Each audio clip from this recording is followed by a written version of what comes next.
Salut à tous, ravi de vous retrouver sur BTLV. Comme tous les vendredis, on va évoquer l'actualité avec bien sûr mes petits camarades de jeu, ceux de la rédaction. Au sommaire, la mort n'est pas la fin, c'est une bonne nouvelle. Les chats nous protègent, l'aéromobile bientôt disponible, les humains ils absorberaient les mauvaises ondes et une masse métallique aurait été aperçue dans un cratère lunaire.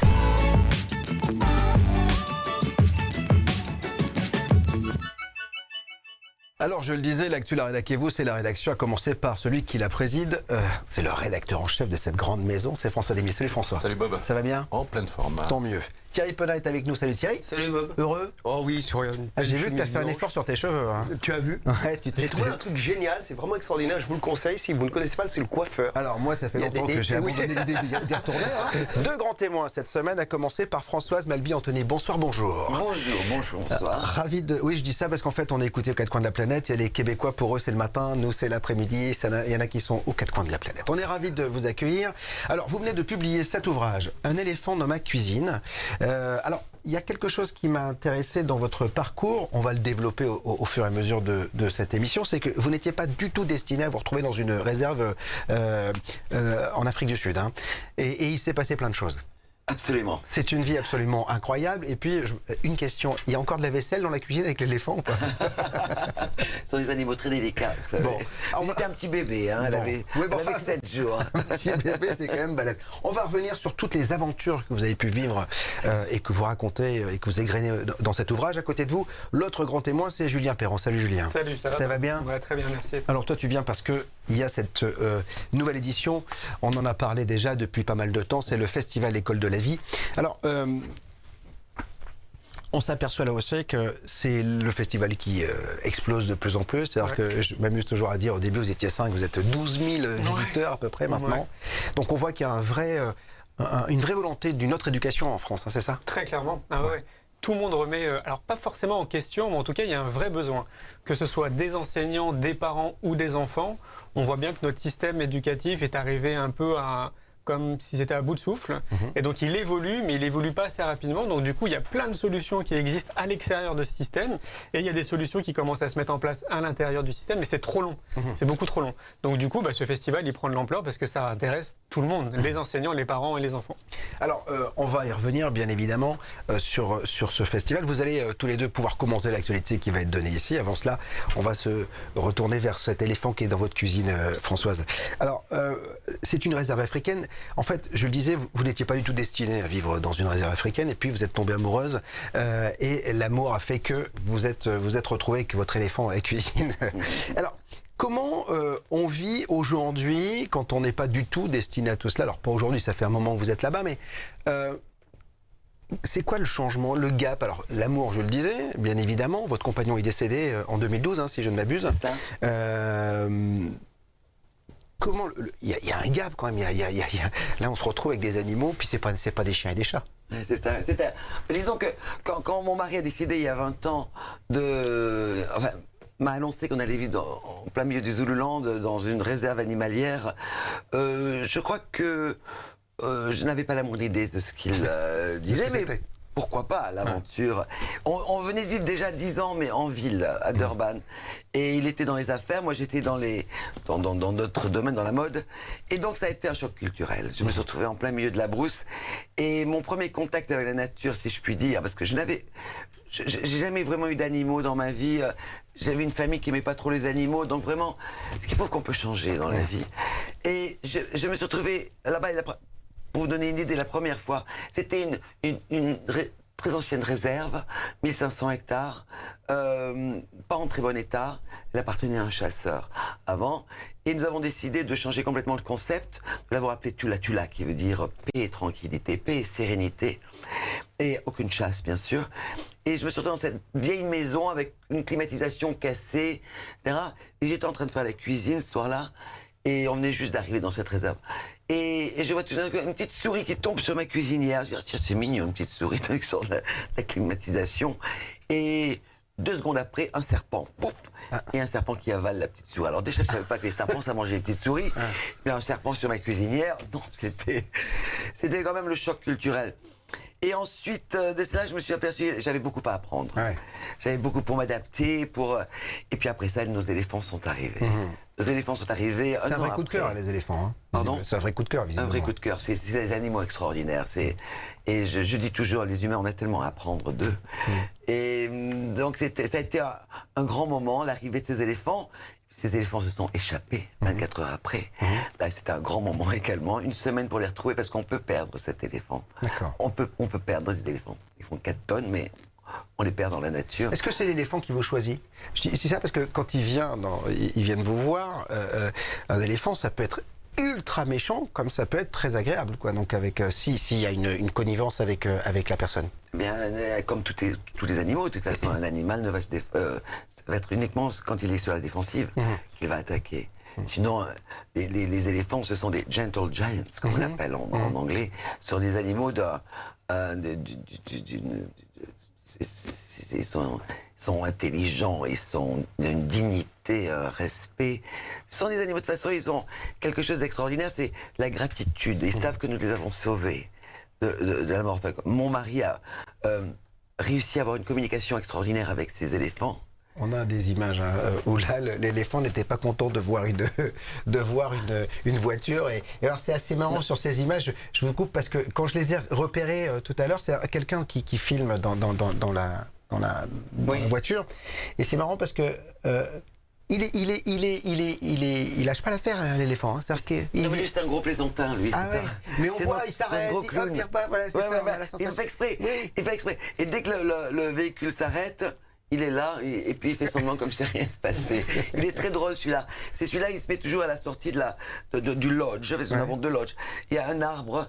Imaginez un éléphant derrière un arbre. Je crois qu'on le voit pas parce qu'il est là. Je suis caché. Et dès que la voiture de safari part avec tous les clients derrière, le ranger, et cet éléphant, il est là. Et puis, bouh, il leur fait peur. Il fait peur, il trouve ça très drôle. Il s'amuse beaucoup. C'est joueur. En fait, c'est très joueur. Celui-là particulièrement, puis il aime bien faire peur. Voilà, est-ce qu'ils étaient protégés déjà, les éléphants parce que là, dans une réserve, il n'y a pas de chasse, vous le disiez, mais en Afrique du Sud, est-ce qu'ils sont protégés, les éléphants ou pas? Eh bien, nous les protégeons. Bien sûr, nous avons une clôture. Nous avons 45 km de clôture électrifiée. Ah, c'est énorme. Et nous avons une petite armée à Tula pour protéger nos animaux contre le braconnage. Est-ce qu'il y a du braconnage encore beaucoup? Surtout pour les rhinocéros. Ah ouais. Ah. Les rhinocéros, 3 par jour sont tués en Afrique du Sud. Ah ouais, quand même. Les éléphants, ça va venir en Afrique du Sud, ça c'est déjà commencé. Un éléphant est tué toutes les 15 minutes en Afrique. Et il faut le savoir, il y a un braconnage monstrueux qui se passe dans les pays au nord de l'Afrique du Sud. Et beaucoup de pays ont déjà perdu plus de 60% de leur population d'éléphants. Donc nous nous préparons. Nous avons une petite armée, malheureusement. Alors l'actualité, on va commencer à la découvrir avec François sur eh bien un sujet qui nous intéresse tous, hein, parce que visiblement, d'après des neuroscientifiques, en tout cas c'est l'idée qu'ils ont, nous serions toujours vivants après notre mort, n'est-ce pas François? Tout à fait, on en parle sur BTV depuis 5 ans avec notamment le professeur Jean-Jacques Charbonnier. Alors, docteur, c'est déjà bien, professeur, c'est beaucoup. Non, mais c'est bien. Non, tu le fais passer au grade de professeur. Oui, mais je pense qu'il le mérite. Il le mérite. Oui.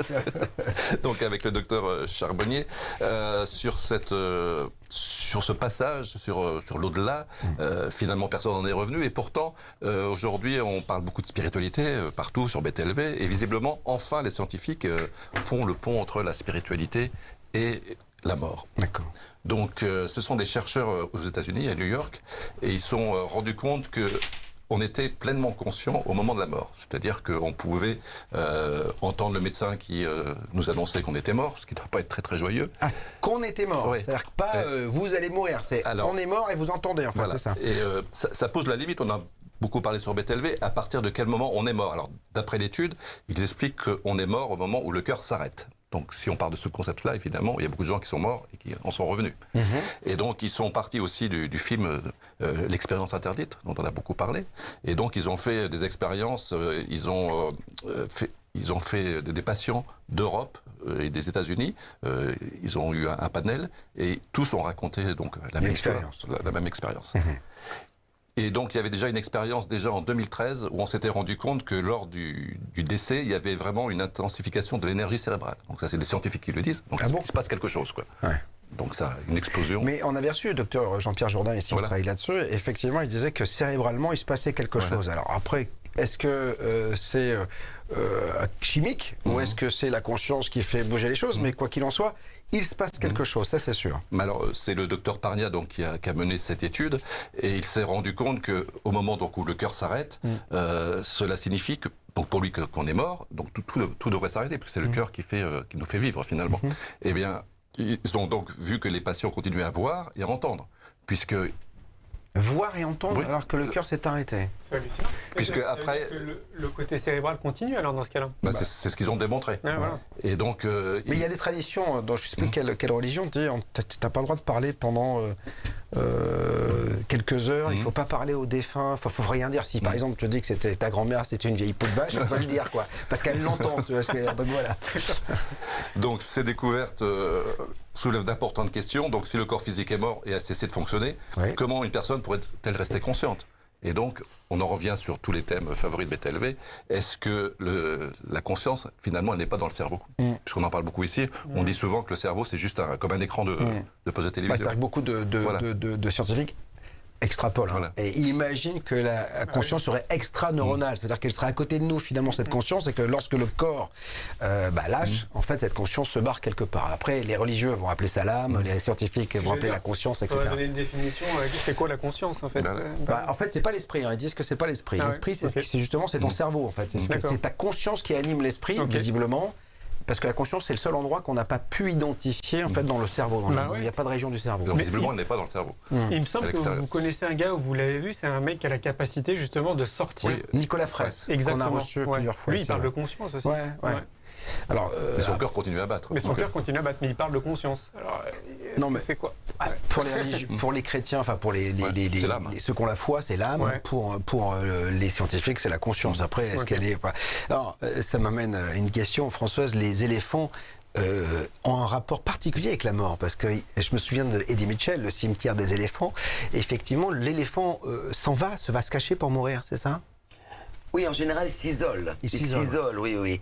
La plupart du temps, la raison pour laquelle c'est parce qu'ils n'ont plus de dents, donc ils ne peuvent plus manger, donc ils savent qu'ils vont mourir. C'est Ils ne incroyable. peuvent plus se nourrir. Une prise de conscience incroyable. quoi. Oui. Et donc ils vont s'isoler. Ouais. Donc il y a la dignité en fait de l'animal. quoi. Absolument. C'est digne un éléphant, Absolument. c'est ça. Ouais. Oui, Qu'est-ce qu'ils absolument. vous ont appris ces éléphants sur vous? Sur moi, Ouais. je sais pas, moi, ce qu'ils m'ont appris, c'est que c'est un modèle parfait de société. Ah ouais? Oui, et c'est patriarcal ou matriarcal? matriarcal. C'est pour ça que ça marche C'est pour bien. ça que c'est parfait. Je te jure.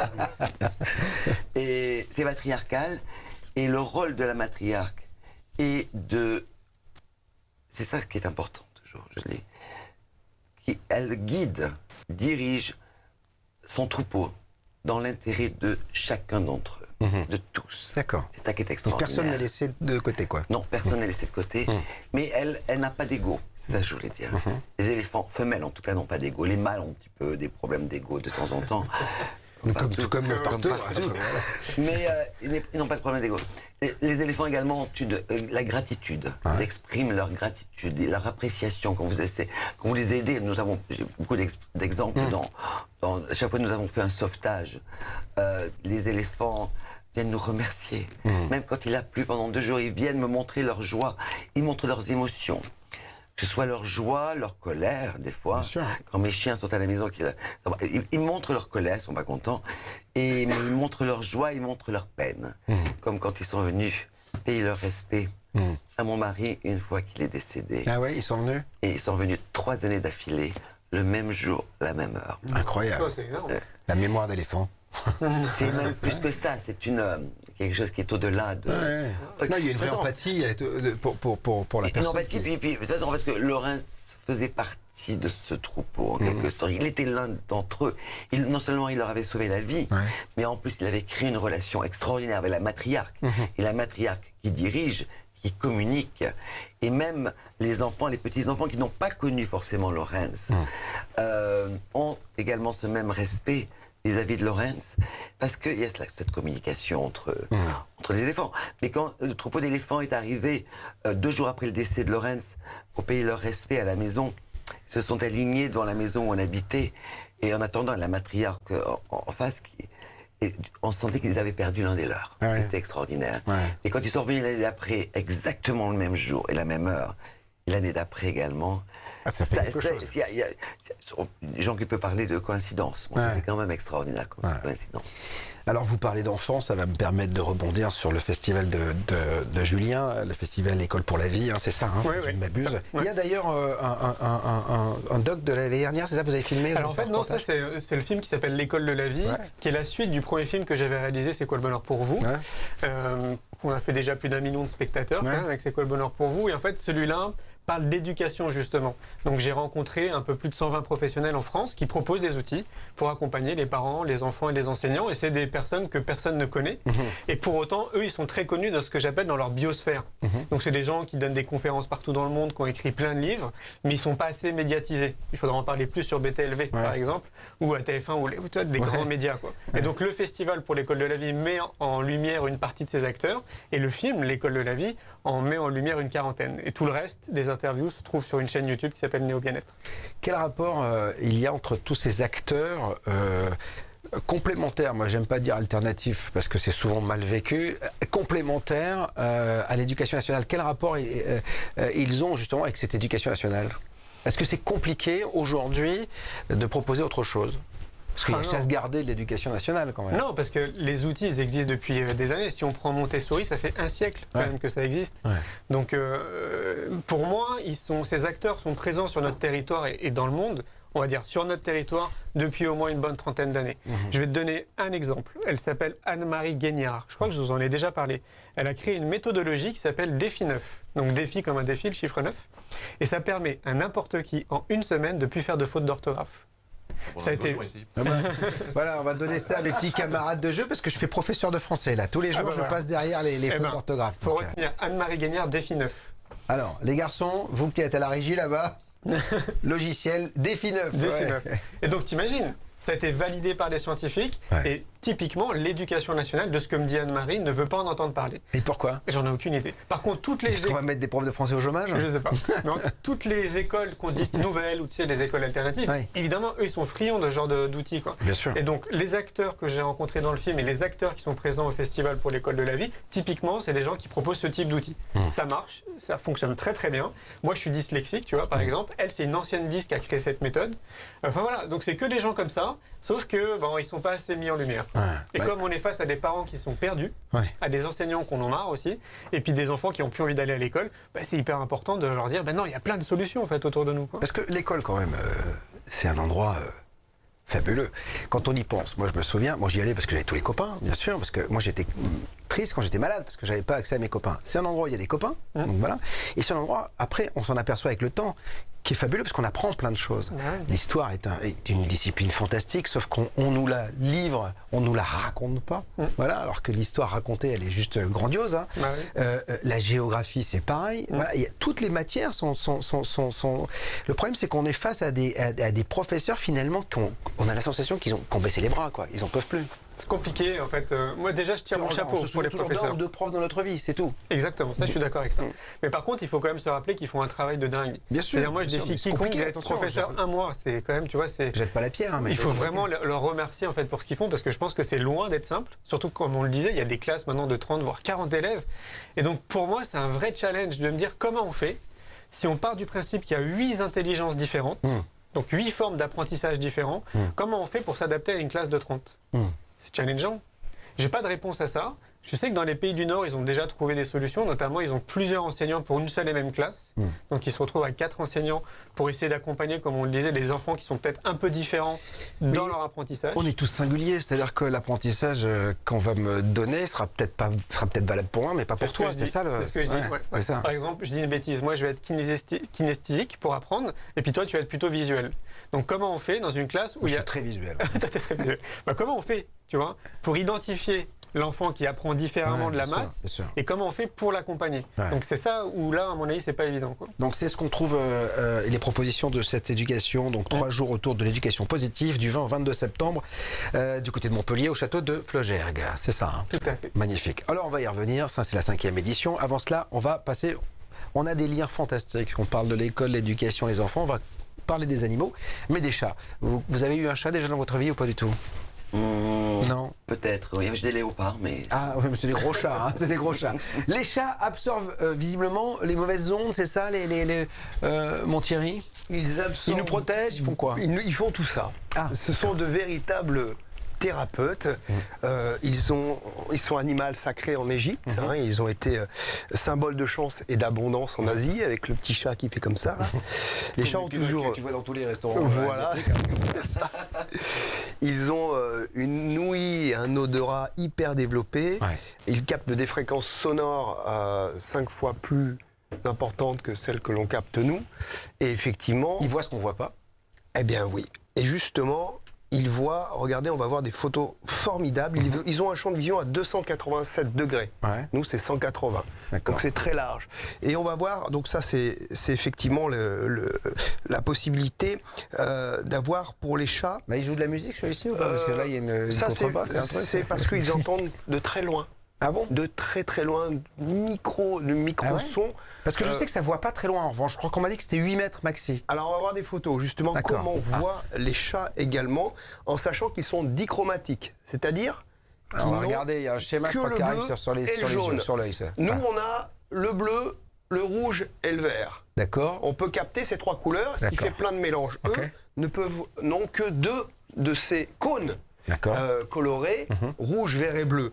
Ils ont le bleu et le jaune. Donc Ouais. tout ce qui est orange, tout ce qui est rouge, ils ne le voient pas. D'accord. Ou ça va être paloche. Alors par exemple, regardez, si un chat regarde des fleurs, Ouais. bah, par rapport à nous, voilà ce qu'il voit. Ah, il voit bleu-blanc, quoi. en fait. Voilà, Bleu-blanc. tout ce qui est rouge, ça va pas passer. On a plein de photos, on peut les mettre un petit peu à la suite parce que vous allez voir la nuit. Voilà, la nuit, qu'est-ce qui se passe? Bah, la nuit, c'est un peu comme les caméras infrarouges. Alors qu'il voit, il voit ce qu'il y a à droite, là, c'est ça? Et voilà. Nous, Ah ouais. c'est ce qu'on verrait à gauche Ouais. et à droite. Alors, ils voient en noir et blanc. Voilà. S'ils regardent les Simpsons, évidemment, ça va être un peu décoloré aussi quand D'accord. c'est trop coloré. Ouais. Mais surtout sur les nouveaux roses. Les jaunes sont encore assez bien présents. Regardez, effectivement, quand ils voient de loin. Ah, c'est ça. Donc, parce que c'est bien ce qu'on m'avait dit, que c'était 8 mètres maxi à peu près. quoi. Voilà, de loin, Faut mettre des lunettes, c'est ça cramé. Ils sont dans le flou En total. revanche, comme ils entendent bien, voilà. Donc, pardon. Ils sont myopes. Hein. Donc, Oui, Voilà, c'est ça, myope, c'est quand on voit pas très bien Quand de on voit loin, pas c'est de ça. loin, Ouais, c'est ça. On le voit d'ailleurs, c'est vraiment ce qui est proche là, hein, le petit bosquet d'arbres un petit peu sur la gauche, qui est le Là, plus c'est un peu con visible. parce que quand même le paysage est magnifique. Eh oui, c'est dommage c'est pour eux, dommage pour le chat. effectivement. donc voilà. Et la vétérinaire Rachel Barak nous dit, je cite, quand les chats semblent observer l'espace, hein, on voit des chats comme ça qui sont... Ouais. Avec leur On les gros voit, yeux, ils regardent en l'air. En l'air et tout Alors ça. il y a 2 solutions. Soit il y a un petit moucheron, parce que, tout simplement parfois c'est tout bête, ou une araignée sur le mur, ou quelque chose comme ça. Soit cette vétérinaire nous dit, ils peuvent en fait détecter des mouvements subtils. Ah. Ah, Donc on en revient à ce On y que arrive. tous les gens me disent ici, des énergies qu'on ne voit pas nous, mais qui existent, quoi. Des fantômes. déjà, Moi, tu j'avais veux. un chat qui tous les Il voit- soirs était au même endroit, et comme ça pendant C'est des ça. heures, il regardait. c'est ce qu'on dit. Il voit non seulement les Il ultraviolets, t'est drogué ton chat. mais il voit en tout cas, c'est sûr, les auras. On a une aura, on a une énergie éthérique, et ça, il le capte. Il le voit. En tout cas, pour les fantômes, Ouais. est-ce qu'ils les voient ou pas? Ce qui est sûr, c'est qu'ils ont tout le matos intégré dans leurs yeux pour les sentir et les voir. Bah, c'est ce que disent tous les... On reçoit beaucoup de médiums ici, des gens qui... et des scientifiques qui travaillent sur ces multidimensions, sur les énergies, etc. Effectivement, les chats seraient à même de pouvoir capter. C'est pour ça que de temps en temps, ils sont bloqués sur un coin du mur ou face à un mur, alors qu'il n'y a rien. On se dit, mais qu'est-ce qu'ils regardent, ce con? Et finalement, ils regardent quelque chose que nous, on ne peut pas que voir. nous, on ne peut pas voir. Ouais, c'est ça. Donc Donc, c'est cette vision subtile qu'ils ont, comme certains thérapeutes l'ont d'ailleurs, comme certaines personnes l'ont. Et effectivement, ils ont cette capacité aussi à capter notre stress, à prendre sur eux. Ouais. Et un petit peu comme les éléphants, il y a cette compassion envers nous-mêmes qui est extraordinaire. Ils vont prendre sur leurs épaules nos... si ce n'est nos faiblesses, notre tristesse, Ouais. et ils vont capter ça et ils vont le prendre sur eux. Mais de toute façon, il y a de l'empathie de la part du chat. Moi, j'ai un chat depuis 14 ans. C'est-à-dire qu'en fonction de nos états, c'est une chatte, elle ne n'agit pas de la même façon. Et il y a quelque chose qui est assez incroyable par rapport au regard d'un chien. Le regard du chien, c'est l'amour sans exception, inconditionnel. Je veux dire, il te regarde, tu fonds, etc. Le chat, on a l'impression qu'il perce ton âme, quoi. Quand des fois, je suis face à face avec mon Ouais, c'est chat, impressionnant. il pénètre, il te scanne, quoi. C'est ça. Et c'est fou, hein. Bah, ils ont cette vision de notre énergie que nous-mêmes, on ne conçoit pas. Donc déjà, Est-ce que quand il te regarde, il vous répond un petit peu des couleurs? Tiens, il y a un petit peu de vert autour de Bob, etc. Est-ce qu'il fait un travail sur toi en même temps? Et j'ai appris dernièrement que s'il dormait beaucoup, les chats dorment beaucoup, bah, ce serait justement pour se régénérer de tout ce qui s'absorbe en négatif. Pour... Beaucoup sont euphémismes, ça dure 18 à 24 heures, 20 heures par jour, donc c'est vraiment un truc, ça fait que pioncer un chat. Ça part la nuit. Et alors moi ce que je trouve fabuleux avec les chats, c'est toujours les endroits où ils se mettent pour dormir. Je me dis si un jour je vois un carne, c'est un chat, c'est-à-dire que t'as un panier avec des sous-vêtements, il va pas se mettre à côté du panier, il va se mettre dans le panier, c'est-à-dire que t'as le truc, et c'est toujours des positions absolument incroyables. Merci pour toutes ces informations sur les chats. C'est marrant parce que j'ai une histoire d'éléphants et de chats. Bah justement, en même temps. Est-ce que ça cohabite bien tout ça? Pas du tout. Pas du tout. C'est marrant, les éléphants n'aiment pas tout. Ils n'aiment pas les chiens, ils n'aiment pas les chats, ils n'aiment pas les souris, ils n'aiment pas les serpents. rampants, enfin, ils n'aiment pas tout ce qui est petit. Je crois que les animaux de toute façon ne connaissent pas leur taille. Ouais. Donc ils sentent un danger. Et je me souviens une fois, c'était tout au début quand les éléphants ont été relâchés de cet enclos pour s'habituer à leur nouvel environnement. Ils sont venus dans notre jardin, dans la maison. On n'avait pas encore de clôture électrifiée autour de la maison. Et le troupeau d'éléphants est arrivé dans le jardin et nous avions des chats à cette époque-là, des petits chats qui avaient été laissés par l'ancien propriétaire. Et il y avait ce tout petit chat, un petit bébé chat, comme ça, qui était sur la pelouse. Il était en train de se... Et il y avait l'éléphant, un éléphant énorme, qui était en face de lui, qui regardait ce petit machin, ce petit chat. Et le chat qui ne faisait pas attention. Et puis, nous, on ne pouvait pas agir, parce qu'on ne pouvait pas... on pouvait pas intervenir. Et tout d'un coup, ce petit chat s'est arrêté, et il a regardé, et l'éléphant s'est mis à bouger. Et le petit chat a vu cette montagne bouger, et est parti en courant. Parce que sinon, le petit chat se serait retrouvé aplati. Bien sûr. Mais c'est incroyable. Mais il n'avait pas vu, le chat n'avait pas vu l'éléphant tant qu'il a commencé à bouger. Donc il n'avait pas. C'était une masse pour lui. Ils étaient à 3 mètres. Ils étaient à 3 mètres. Non, les éléphants n'aiment pas ces petites créatures, ne savent pas ce que c'est. Est-ce que la cohabitation, parce qu'il y a des rhinocéros, il y a tout ça, ça se passe bien Mais ça se passe bien chez nous. Il y a une harmonie, une coexistence. Normalement, rhinocéros et éléphants. C'est balèze, les deux.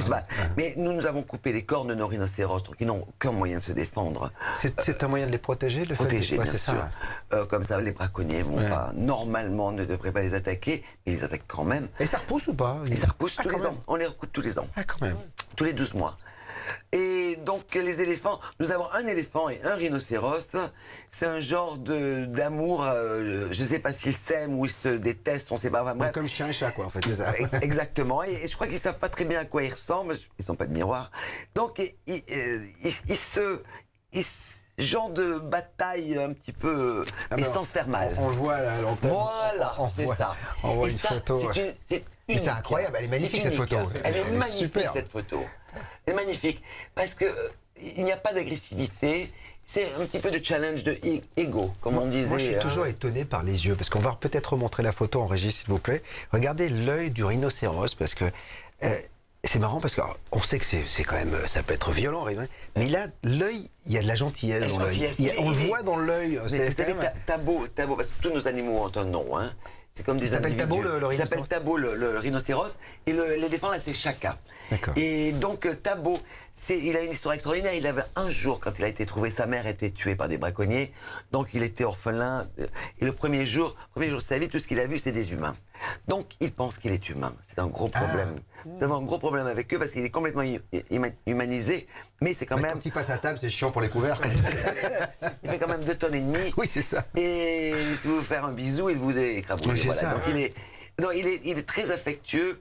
Il veut toujours l'attention des gens, des clients qui sont sur les voitures de safari. Il s'approche, il veut un câlin, il veut un bisou. Alors à un moment, on avait essayé d'arrêter ça pour le déshumaniser. Et il défonçait la voiture. Donc, on a été obligé de recommencer. D'accepter, quoi, c'est ça. Bah, le problème, c'est... L'attention. Il ne supportait pas la rejection, comme on dit en français. Le rejet. Le rejet, merci. Ouais. Ce qui est difficile, effectivement, pour ces animaux qui sont élevés par des humains, c'est de couper le cordon. Mais c'est la même chose dans les parcs aquatiques ou quand on récupère des tortues, des machins, pour les remettre à l'eau. Elles sont souvent tellement attachées à ceux qui les ont nourris, etc. Donc c'est un peu compliqué. C'est un gros problème. Et là, de l'âge de 18 mois, on les a remis en... On avait un autre rhinocéros femelle qu'on a pris également, la mère avait été tuée. Donc, ils ont été remis en liberté, mais ils sont suivis 24 heures sur 24 par des gardes armés pour les protéger également. Alors on va rester dans l'univers des animaux, mais on va aller sous l'eau cette fois-ci. Il y a un film qui est sorti l'année dernière, que moi je fais de la plongée sous-marine, je suis fasciné par les fonds marins, et j'ai déjà vu pas mal de bestiaux dans l'eau. Et malheureusement, un génie a fait peur à tout le monde. Il avait 22 ans, il s'appelle Steven Spielberg, avec Les Dents de la Mer. On a tous eu peur des requins à partir de là, mais le requin est devenu un mythe d'agressivité pour le cinéma. La preuve en est, la suite de 47 mètres, ça sort cet été. Regardez, c'est du grand blanc encore une fois.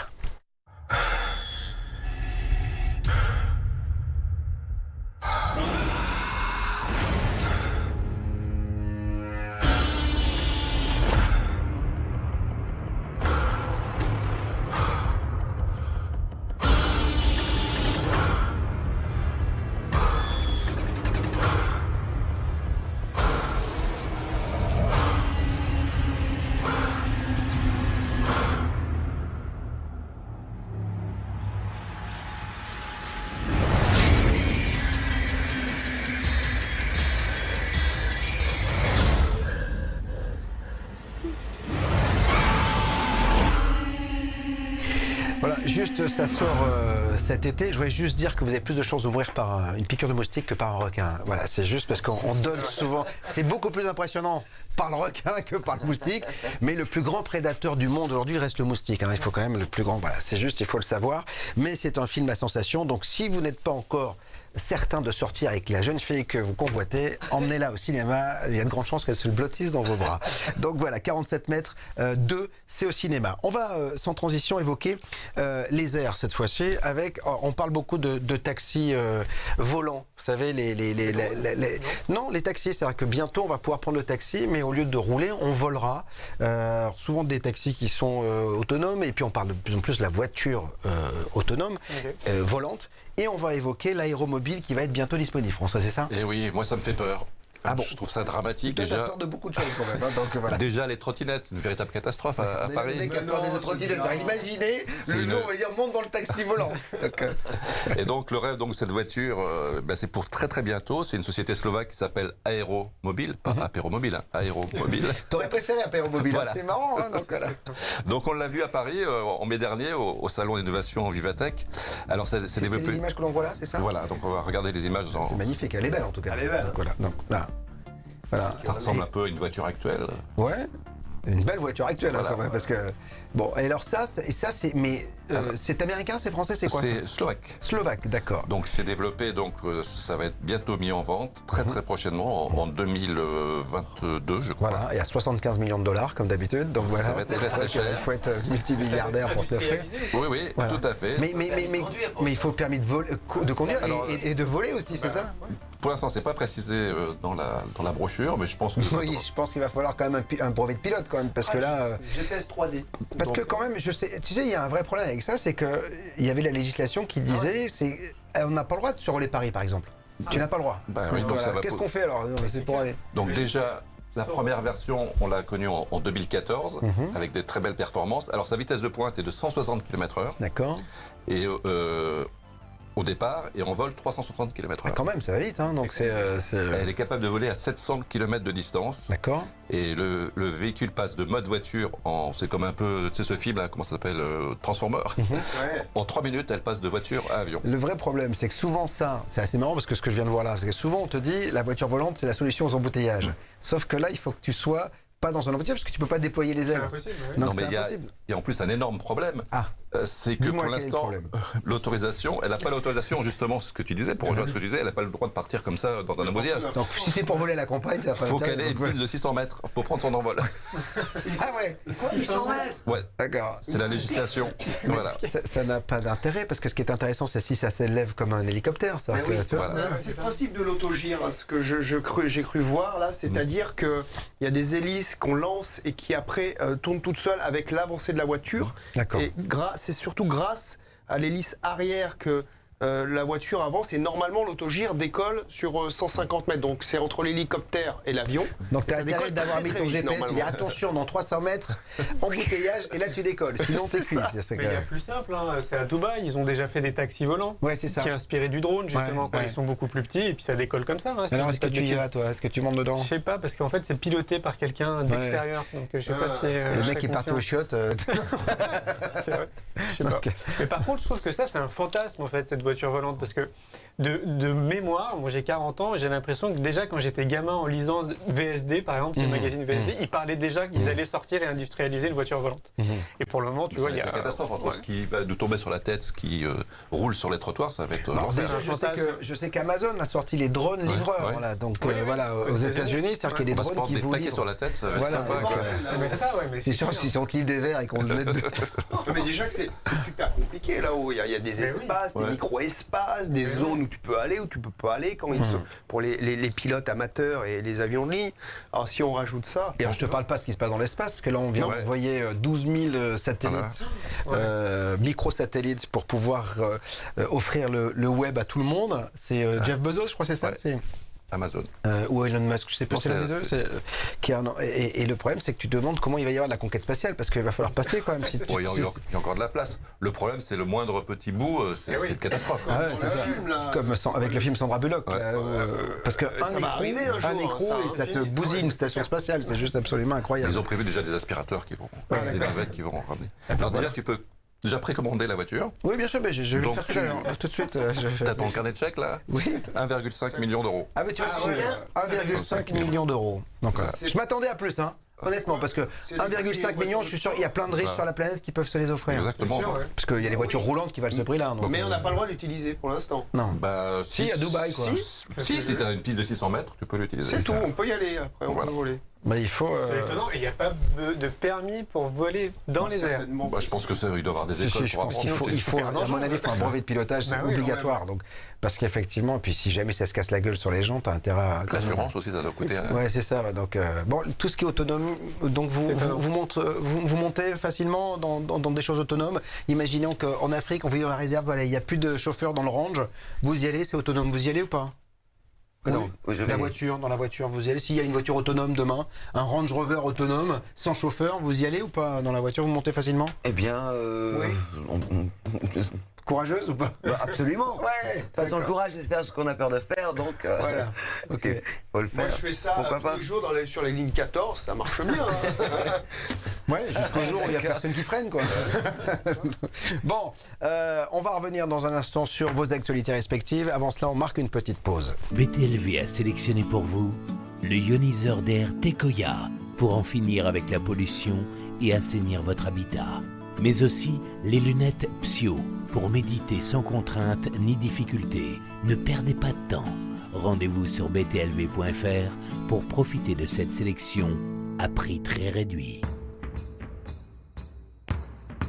Bonjour à toutes et tous, bienvenue dans ce module.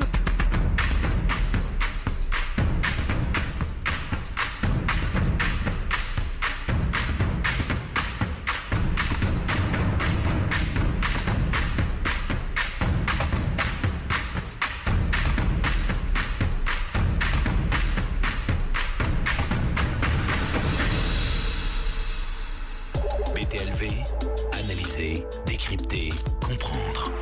L'actu la rédaquez-vous, deuxième partie. Dans un instant, on va évoquer les humains qui absorbent les mauvaises ondes, ou alors les bonnes aussi, hein. On verra cela avec Thierry. On va également évoquer le live de mercredi consacré à Neil Armstrong et au premier pas sur la Lune. On parlera également d'une masse métallique, justement, qui a été découverte dans un cratère lunaire. Avant cela, on va revenir sur l'actualité de Julien Perron pour le festival pour l'école de la vie. 12 000 personnes, tu me disais, Oui. attendues cette année. Oui. Donc, le profil des gens, c'est qui vient. Bah, comme je te disais, en fait, ça concerne vraiment tout le monde. C'est vraiment pour tout le monde. Donc, évidemment, il y a des parents qui viennent, parce que c'est, j'ai envie de dire, les premiers concernés. Mais il y a aussi les enseignants. Ah oui, il y a des profs qui viennent. Ah ouais, il y a énormément d'enseignants. Tous les professionnels qui gravitent autour de l'éducation sont présents parce que ça les intéresse. Il y a quand même 35 conférences avec des thématiques différentes autour de l'éducation, donc c'est hyper enrichissant. Les 220 exposants qui sont présents sur place, comme je te le disais, c'est des outils aussi qui ne sont pas forcément connus du grand public et des enseignants, donc ça concerne vraiment tout le monde. On voit beaucoup de femmes enceintes aussi. On voit beaucoup de petits bébés qui sont présents. Enfin, ouais, pour moi, et c'est notre objectif, c'est vraiment toucher le grand public et que les gens soient au courant de toutes ces initiatives qui sont autour de nous, quoi. Et le ministère de l'Éducation, il est au courant de cela? Il dit quoi? Il a quel rapport? Vous avez un rapport avec lui? Très sain. Il y a la directrice de la DGESCO qui nous a contactés il y a à peine un an, donc c'était après le festival de l'année dernière, qui est venue 2 fois au festival. Elle voulait voir en fait par elle-même comment ça se passait sur place. S'il n'y avait pas des frappadins ou des choses comme ça, Par comme exemple, d'habitude. Hein, c'est donc ça. voilà. La DGESCO, pour ceux qui ne connaissent pas, c'est le département pour synthétiser innovation au sein du ministère. Et donc, on a discuté un petit moment au téléphone. Elle était hyper intéressée par notre initiative. Elle me disait à l'époque qu'il y avait un verrou qui venait de sauter au sein du ministère et qui lui permettait à elle d'avoir un champ beaucoup plus grand pour mettre en place des actions positives au sein du ministère. Donc il y avait une prise de conscience. Complètement. Et donc du coup, elle voulait s'entourer de personnes comme moi, comme Frédéric Lenoir, comme Catherine Guéguin, pour essayer de créer des outils qu'on pourrait mettre à disposition au sein de l'éducation nationale. Pourquoi avoir eu l'idée de créer ce festival? Parce que toi-même, t'as souffert quand t'étais à l'école, c'est ça? Non, moi j'ai fait le clown à l'école. Parle-en, tu peux t'amuser. Je prends 70 € de beurre. Non, moi je me suis plutôt amusé. Comme je te disais, en fait, j'étais dyslexique, mais c'est pas évident pour tous les 10. Donc moi je pense que je l'ai bien tourné, donc du coup j'ai fait le pitre à l'école et je me suis plutôt marré en fait à l'école. Ceci dit, ça a été un peu compliqué dans la mesure où on est différent, donc on apprend différemment, donc j'ai dû m'adapter à un système qui ne me correspond pas. Mais pour autant, ça a développé ma créativité. Et donc du coup, j'ai créé ma boîte, moi, à l'âge de 23 ans, tu vois. Et j'ai pas de diplôme. À l'époque, j'étais dans une chambre de bonne de 10 mètres carrés, j'avais pas de sous. Tu vois, ça fait 15 ans que ça dure. Donc pourquoi j'ai créé ce festival? Parce que je trouve que le système n'avance pas assez vite. Je rencontre des centaines de milliers de personnes à travers mon activité depuis une quinzaine d'années. Je voyage partout dans le monde et je rencontre que les gens qui se bougent. J'appelle ça, moi, des citoyens qui passent à l'acte, en gros. Et il y en a vraiment des millions et des milliers de personnes. Et comme j'ai le sentiment que les médias, qui est le plus consulté par la masse, met en avant plutôt des informations négatives et pas le reflet de ce qui se passe sur notre planète, on est d'accord? Et ben, j'ai à cœur à montrer des solutions dans l'éducation, mais aussi avec l'agence Néo-Bien autour du développement personnel et de tout ce qui existe autour des médecines alternatives, des médecines douces, etc. Pour moi, c'est mon chemin de vie, quoi. T'as des profs encore réfractaires à ça? T'as des gens qui viennent te dire, mais non... Il y en aura toujours. Ouais. On est conditionné, je leur en veux pas. C'est normal, on est tous conditionnés par notre éducation, par nos parents, par l'histoire du pays dans lequel on vit, par notre propre culture. Donc je leur en veux pas du tout. Et c'est normal qu'il y ait des personnes qui soient aussi réfractaires parce que ça génère aussi du coup du débat et c'est intéressant. Mais pour autant, il y a aussi toute cette masse d'individus qui prend conscience. On appelle ça des prises de conscience. Alors c'est des prises de conscience au niveau de la santé, au niveau de l'environnement, au niveau de l'éducation, à tous les niveaux. Et donc ces gens-là, évidemment, ils se questionnent et ils ont besoin de réponses. Donc des réponses, ils en trouvent au festival, mais il ne faut pas oublier qu'il y a pléthore de salons, de colloques, d'événements qui existent en France et qui apportent aussi des regards différents sur notre vie, sur beaucoup de sujets, quoi. Donc Si c'est ce qu'on appelle les créatifs culturels aujourd'hui. Ce sont des gens qui sont... Et alors, j'ai appris qu'ils étaient 55% dans le monde, quand même. C'est beaucoup. Ah, c'est énorme. C'est énorme, hein, 55% dans le monde des créatifs culturels. C'est-à-dire des gens qui ont envie de changer de vie, d'une autre façon de manger, d'une autre façon de se soigner, d'une autre façon de s'éduquer, d'une autre façon de vivre. Voilà. Alors, c'est étonnant ce que tu me dis, parce que moi, quand j'ai créé ma boîte en 2003, j'avais mené une étude de marché, et à l'époque, il y avait un livre qui était sorti sur les créatifs culturels, donc il y a 15 ans en arrière. Et c'était l'évolution des bobos. En fait, des bourgeois. En fait, on dit que c'est un peu les bobos, etc. Mais il n'y a pas que ça. Hein. Non, il n'y a pas que ça, mais je suis étonné que maintenant, c'est 55%. C'est beaucoup, quoi. Non, mais c'est le dernier chiffre qu'on m'a annoncé. Alors, ça m'a paru aussi énorme.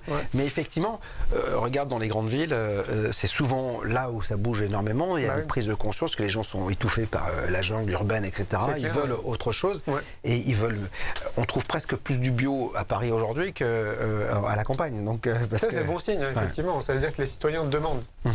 Et moi, je dis très souvent, en fait, très clairement, c'est nous, en tant que citoyens, qui avons le pouvoir de changer les choses. Ouais, bien sûr. Et donc là, on le voit avec toutes ces boutiques bio qui poussent de partout en France, parce que nous, on le demande. Donc si on demande une autre éducation, ça va changer aussi. Et c'est valable pour tout. Tu manges plus de viande, on abat moins d'animaux. Donc, tu vois ce que je veux dire. C'est le mouvement vegan. Bien sûr. J'ai jamais cru que ça marcherait comme ça. C'est clair. C'est très très bien, c'est une prise de conscience, exactement. On en parle beaucoup, mais c'est pas un gros pourcentage. On est à 10-15% Quand les véganes, de véganes. Mais c'est déjà énorme. C'est super. Et ça grandit de plus en plus. Il y a surtout les jeunes. Oui, bien sûr. J'ai vu une manifestation l'an dernier quand je suis venu à Paris. J'étais très impressionné, des milliers de jeunes.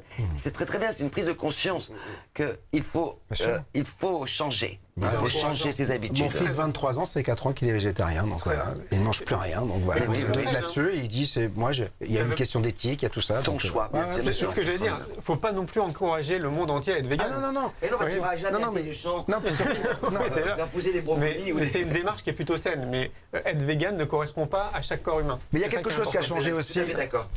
Déjà, c'est parce que les gens, puis on a besoin de protéines. Alors après, il y en a qui les trouvent dans les animaux, il y en a qui les trouvent dans des végétaux, mais il y a aussi une chose qui est très importante, c'est que le regard a changé aussi. C'est-à-dire qu'il y a beaucoup moins d'extrémistes. Avant, quand tu étais végétarien et que tu mangeais de la viande, le végétarien te regardait en disant... Il y a plus de flexitariens aujourd'hui, de gens c'est vrai. qui mangent de la viande une fois tous les 15 jours quand ils sont obligés chez des amis.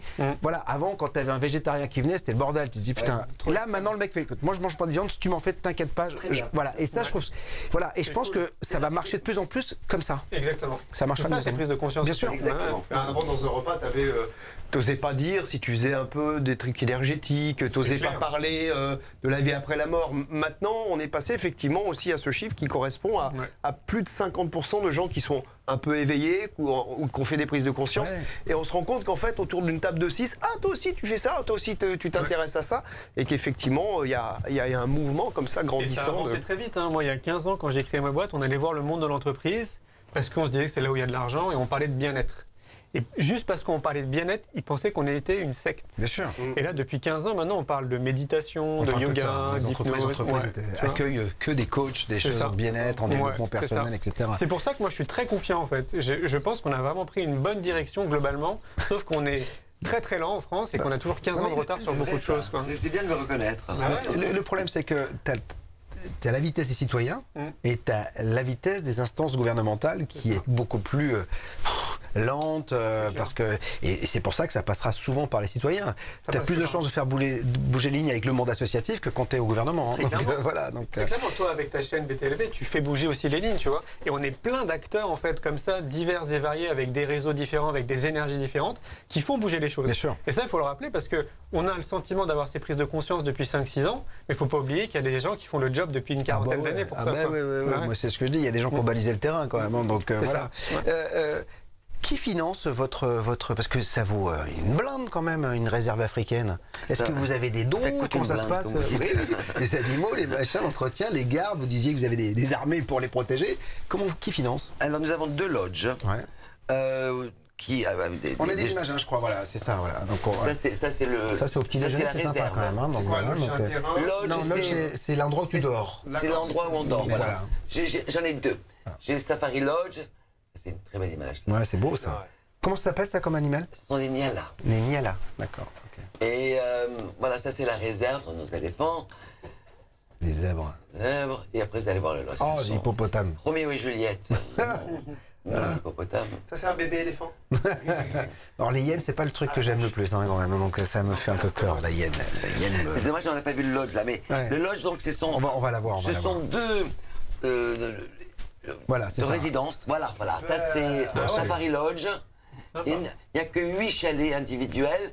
Et après ça, nous avons également un camp de tente. Ça, c'est le Safari Lodge. Et nous avons un camp de tente de 8 tentes également. Donc c'est maximum 16 personnes. Donc Ça sont avec nos les animaux rhinocéros, quand même, la qui sont Boïtomie, devant et tout machin. Donc. quand ils ont été élevés au lodge. Donc, et la Ouais, chambre c'est très impériale. confort. Hein, donc. Oui. Ouais, c'est beau. C'est Là, sur 80 mètres carrés. Ah oui, c'est grand là, La quand même. C'est chambre. une suite là. Donc, On a de l'espace. Oui. Une chambre de 80 mètres carrés. Ouais. Oui. C'est la suite impériale. On a la suite royale. suite impériale. Oui, on va partir. Et donc, donc, nos revenus viennent Essentiellement de ça, de la commercialisation, tout cela. commercialisation. Voilà. Et on fait des packages, c'est-à-dire que tout est inclus, les safaris, les randonnées pédestres, et puis les repas. Les gens viennent combien de temps je précise, en hein. gros, les gens viennent combien de temps? 3 jours, 4 jours, 5 jours, une semaine? Entre 2 jours et 10 jours. D'accord. En général. Ok, d'accord. On peut organiser des excursions. Les Français viennent pour plus longtemps, comme ils ne parlent pas l'anglais la plupart du temps. Ils viennent pour un certain temps, comme ça. Le temps qu'ils comprennent. Alors, it's a rhinocéros. Hein. Et alors donc, ça c'est mon équipe extraordinaire. J'ai une équipe de 60, j'emploie 60 Mais personnes. c'est énorme. C'est pour ça que quand même il faut. 60 personnes, entre personnel administratif, les sûr. rangers, les personnels des Les vétos, lodges. parce qu'il y a des vétos, non? Non, J'imagine. non, j'ai pas de vétérinaire, j'ai des... Non. Si on a besoin d'un vétérinaire, on le fait venir. D'accord. Il vient par hélicoptère, il Carrément. est rapide. Et si jamais on a un accident, un problème, souvent c'est des problèmes de braconnage. Oui, C'est pour c'est ça ça. qu'on appelle... Donc vous avez plus besoin de rangers que de veto, quoi. Voilà, c'est Ouais, ça. Et donc, l'argent vient donc de ces loges, parce que nous ne faisons aucune chasse. Nous sommes une des rares réserves. Parce que les réserves, il y a des chasses. Beaucoup de réserves font de la existe chasse. encore Oui. Ah bon? Bien sûr, bien sûr. Ben, c'est très lucratif. C'est comme ça qu'il y a de l'argent. C'est-à-dire qu'il y a des mecs qui élèvent des Il y a animaux beaucoup pour de les gens qui me faire demandent tuer. Ouais, j'ai comment vous l'impression. faites pour y arriver sans faire de chasse. C'est parce que j'ai créé une fondation Ouais. également pour faire des récoltes de fonds. Et surtout, j'ai créé un centre d'éducation qui s'appelle tu l'as, Volunteers Academy. C'est-à-dire nous prenons des volontaires qui viennent du monde entier. Je pense que une grande partie de l'éducation revient avec un retour à la nature. Oui, c'est clair. C'est très très important. Et beaucoup de ces jeunes qui sont toujours sur leur tchouk-tchouk et sur leur je sais pas comment on appelle ces Ordinateur. machins, tous ces trucs voilà qui les abrutissent complètement. J'ai fait un truc sans électricité, un camp de tente, mais magnifique, avec une position, c'est vraiment très zen. Vous avez le lever de soleil, le coucher de soleil en même temps, enfin pas en même temps, mais vous avez la vue, une vue extraordinaire. Donc, c'est vraiment très zen. Vous voyez les éléphants qui passent devant, les rhinocéros. Et donc, c'est un centre de volontaires pour éduquer, pour reconnecter avec la nature et pour créer de jeunes, comment on dit en français, des conservateurs. Des passeurs, ceux qui vont faire ceux qui vont comprendre les efforts que nous devons faire pour la conservation des animaux de la nature, si on veut qu'il reste encore quelque chose dans quelques années pour les futures générations. Voilà, donc c'est un succès fou, c'est un centre de volontaires, c'est pas très cher. C'est également un bon système pour venir faire des safaris à moindre prix, donc on les fait travailler un tout petit peu. Et c'est, je veux dire, de l'âge, de n'importe quel âge. Hein. Nous avons même jusqu'à 75 ans. Et c'est un moyen également d'avoir une expérience. Et comme on dit, je ne sais pas comment on dit en français, c'est to give back to conservation également. Voilà, un retour. Et puis également, on les fait travailler. Nous avons un jeune des communautés locales. Nous travaillons évidemment, tout mon personnel vient des communautés locales, des communautés zoulous.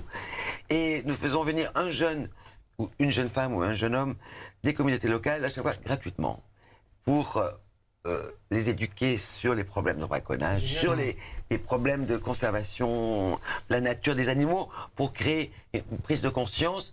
Comme ça, il retourne dans son village et il informe les autres. Nous faisons également beaucoup d'éducation dans les écoles, avec mes rangeurs, sur les animaux, sur l'importance, surtout ce qui est important, c'est de leur faire comprendre que techniquement, peut-être les animaux nous appartiennent parce que c'est une réserve privée, mais en réalité, c'est l'héritage de tout le monde en Afrique. Ce sont leurs animaux également. Et s'ils veulent que leurs enfants et leurs petits-enfants voient encore des animaux, parce que au taux où le braconnage va, dans 20 ans, il n'y a plus d'animaux en Afrique. Vraiment, à ce point-là. Sans être négatif, et juste quelque chose de même très positif, dans 20 ans, il n'y a plus de rhinos, plus d'éléphants, plus d'animaux en liberté, en tout cas. Mais alors, justement, que dit le gouvernement là-dessus? C'est-à-dire que le gouvernement sud-africain, est-ce qu'il protège les animaux? Est-ce qu'il vous aide? Comment ça se passe? C'est démerde-toi, qu'en fait, c'est ça. Ah, vraiment? Bah, c'est-à-dire, le braconnage, ça rapporte énormément. C'est comme la drogue, comme le terrorisme. C'est tout lié, hein, de toute façon. Okay. Qui achète? Les Chinois? Les Chinois pour les cornes de rhinocéros. C'est ça. Vous savez que 70% des Chinois, d'après certaines statistiques, ne sont pas au courant, ne savent pas qu'il faut massacrer un rhinocéros pour lui couper la corne. Ils pensent que les cornes tombent toutes seules et qu'il faut les ramasser, voilà, ça repose comme les dents, comme les choses. Alors que ils pensent que ça a des valeurs médicinales. Ouais. C'est absolument faux. C'est la même chose que les cheveux ou que les ongles.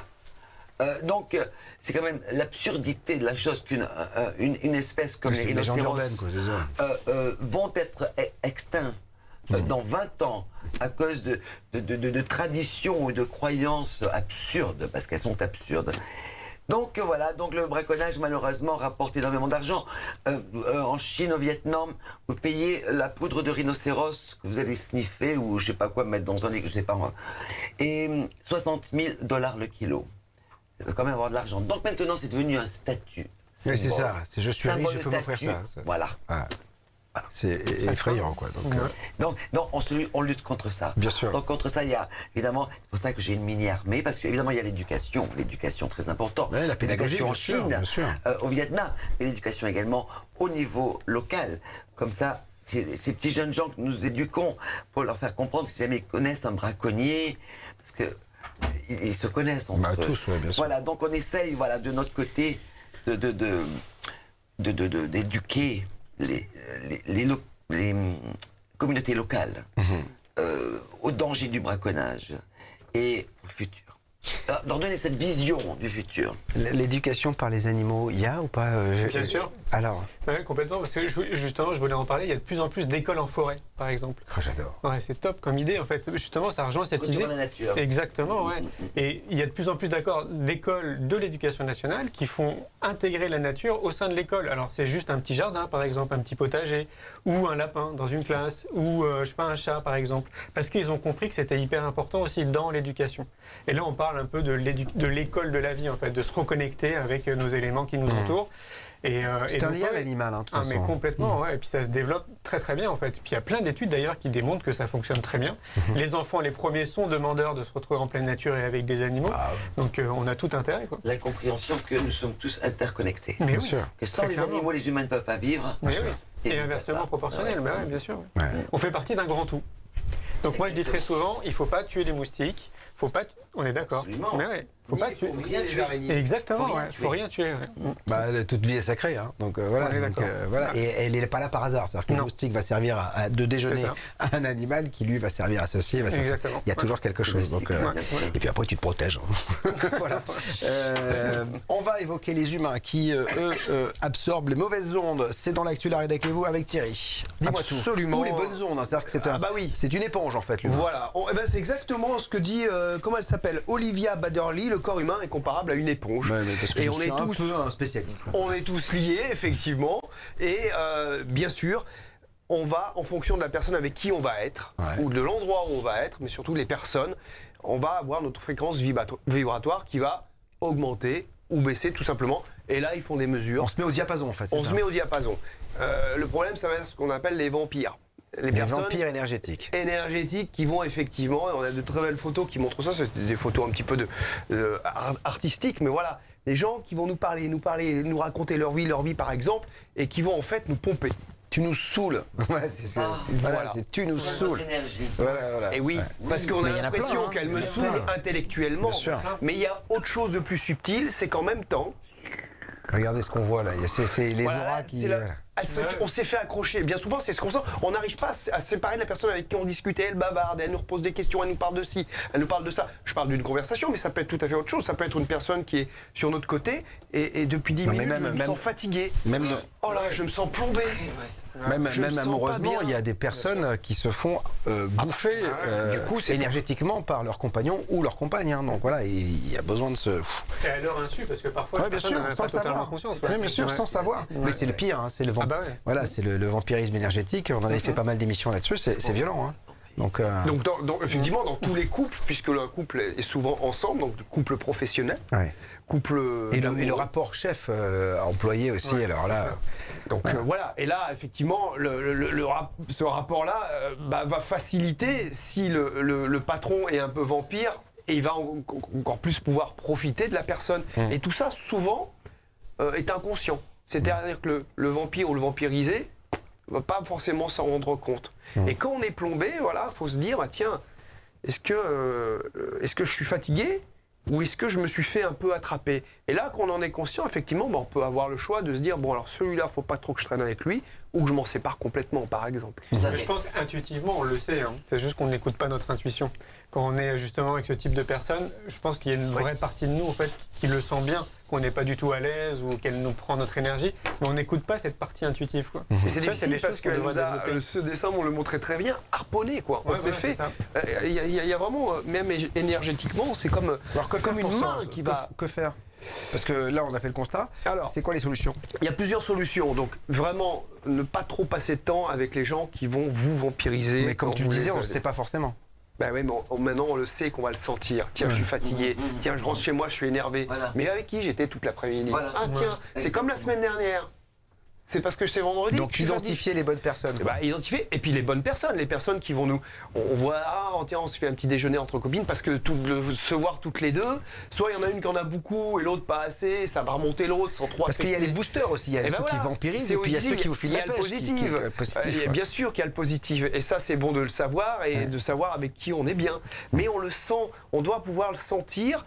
Quand on a une personne qui, au bout de quelques minutes, on le sent même dans l'énergie de la pièce, on sent quand on rentre dans une pièce oula, tiens, c'est pas comme d'habitude, qui c'est qu'il y a? Alors effectivement, après, il y a plein de techniques toutes bêtes, et je vais vous en montrer une qui est vraiment toute sympa. Il y a se centrer, faire une méditation, aller prendre l'air, tous les trucs que les thérapeutes vont pouvoir vous apprendre, ou alors faire une séance de... Se balader en forêt. Voilà, balader en forêt, se recentrer sur soi. Simplement même se dire, ok, là il y a un type qui me parle, mais à la place d'être un petit peu aspiré et d'être dans son truc à lui, je reviens chez moi, je me dis ok, et je sens mon cœur battre, je vais me concentrer sur ma respiration, ça va me renforcer déjà, en réalité. Après on peut effectivement méditer, etc. Et on m'avait appris une petite clé, je vais vous la donner, c'est fermer le robinet. Parce que souvent on se fait, comme dans Matrix, derrière la tête, on se fait aspirer par là, tout ce qui est intellectuel. Et comme dans Matrix, vous savez, il y a cette prise qui vient là. Et donc, consciemment, on va fermer cette petite vanne pour que le mec continue, par exemple, à parler ou être là en nous prenant son énergie sans le savoir. Mais seulement, on aura fermé. Donc, on pourra écouter tranquillement, mais pas être impacté. Le truc, c'est de ne pas être... Voilà. Il y a quelque chose qui Il y va a un truc, ok, Puis après, il faut déconnecter. si possible. Si possible. Quelques baffes. Ça marche pas forcément. Mais effectivement, et puis il faut se détacher des pollueurs. Hein. C'est-à-dire qu'il y a des C'est gens ça. qui nous polluent la vie, et souvent on a du mal à se détacher. Il faut leur dire, quoi. La spirale négative. Il faut Quoi. gérer Donc, ou bien déconnecter. voilà. Donc, Après, je pense à ces gens-là, et on l'est tous parfois, de temps en temps. On a tous été une fois vampire, on l'est peut-être une fois par semaine, j'en sais rien. Quand nous, on a besoin d'attention, de je sais pas quoi, on a tous aussi une partie où à un moment, on devient cela. Et voilà, il faut tout simplement, peut-être, les personnes qui sont beaucoup comme ça, plutôt qu'il a lui-même en forêt, lui-même faire un travail sur lui-même, plutôt que prendre son pote pour un psy, plutôt que prendre sa petite copine pour sa thérapeute, parce que ça pourrit un peu les couples. Tu mets le doigt sur un truc qui est pour moi fondamental, c'est que si chaque citoyen prend conscience que ça part de là, c'est qu'on doit chacun s'occuper de nous, je pense qu'on résout une grande partie de l'équation, quoi.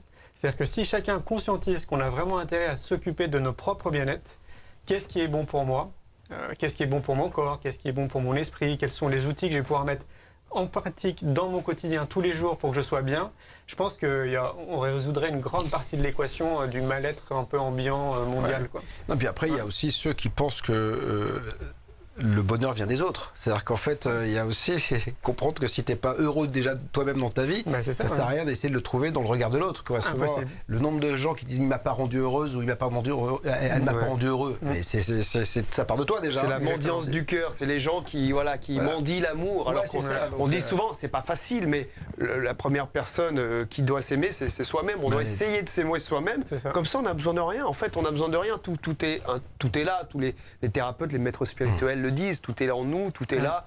Aime-toi toi-même et sois authentique et dis non quand tu as envie de dire non à une personne qui veut t'appeler un quart d'heure au téléphone. Dis oui quand ça va être plutôt sympa et voilà, il faut savoir aussi mettre des barrières, absolument. Et puis, acte tous les jours le fait de t'occuper de toi. Ouais. C'est le premier pas, quoi.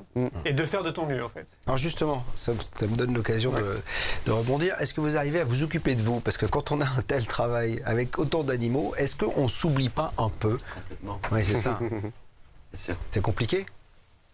Non, mais il faut en prendre conscience, exactement. Excusez-moi. Il faut en prendre conscience. Ça, c'est mes petits chiens. J'en ai 8. J'ai 8 chiens.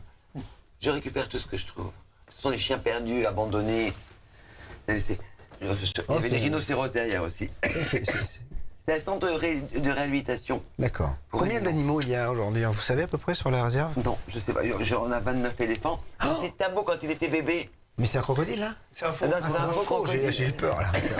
Ça me fait Un peur. crocodile en bois. Ça, c'est Tabo. Ça, c'est Daisy. Comment on appelle ça en français? Un lémurien? Non, c'est pas ça, un lémurien? Oui, c'est un lémurien, pardon. C'est ce truc qui se met debout, là, c'est ça, et qui regarde? J'adore ça quand il se regarde. Ça, ce sont des genets. Et c'est quoi, ça? Des genets. C'est un mélange chats sauvages. de chats et de chats sauvages, ouais, c'est ça. Des chats sauvages. Ok. À mort.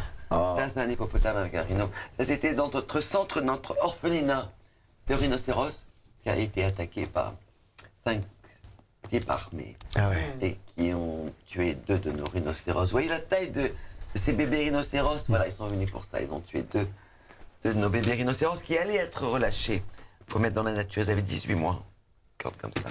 5 mecs armés. Et alors, Boum, quand boum. ils sont arrêtés, parce qu'il y a des, il y a Ils n'ont des jamais enquêtes. été arrêtés, Ils sont jamais. Il y a des enquêtes quand même. Vous prévenez la police locale. évidemment. Et- Toute la et- police à 2h du matin, j'avais toute mon équipe de sécurité, j'avais de la police, j'avais... Qu'est-ce que vous voulez faire contre 5 mecs qui arrivent avec des... Et la police, bien sûr, ça fait Elle 2 fait ce qu'elle ans. peut, quoi. En fait, c'est ça. Et la police est un peu corrompue, non Hein, Ouais, un peu corrompue. Ouais. offline, hein, j'espère. Évidemment. Ouais. Et c'est comme... Pardon, c'est comme les problèmes de drogue. Ouais, regarde à gauche et moi je m'occupe de à droite. Ouais. Oh, excusez-moi. C'est le même niveau parce que quand il y a autant d'argent... Ah oui, c'est clair. C'est encore des histoires de sous. Ah ben bien sûr, Ouais. c'est tout pour le fric. Ouais, toujours pareil. Ouais. De toute façon, même les cornes, les défenses d'éléphants servent de monnaie d'échange pour le terrorisme, pour les guerres. Ah, d'accord. Oui. Du côté de Nairobi, Mombasa, c'est sûr, c'est partout par là-bas.